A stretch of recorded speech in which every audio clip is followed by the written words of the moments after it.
Welcome to the Rim Break Rodeo. We hope this video helps. You begin by opening Roblox Studio and loading the place you want to edit. Select the Model tab and click the Surface tool so you can paint attachment surfaces directly. This lets you control orientation and surface type. Once done, make sure grid and snap are set. 0. 5 studs is a reliable default, so placements are precise. You'll use the Properties panel to preview alignment. Doing this early prevents misaligned faces and saves time later. Now you'll paint the surfaces.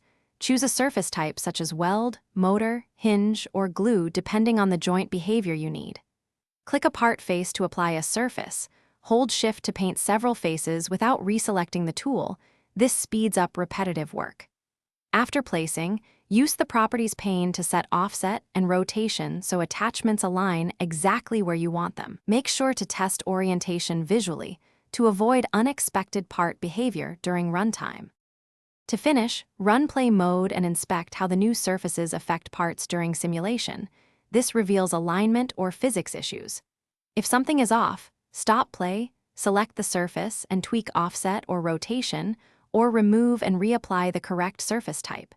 Make sure to check the output console for warnings or constraint errors.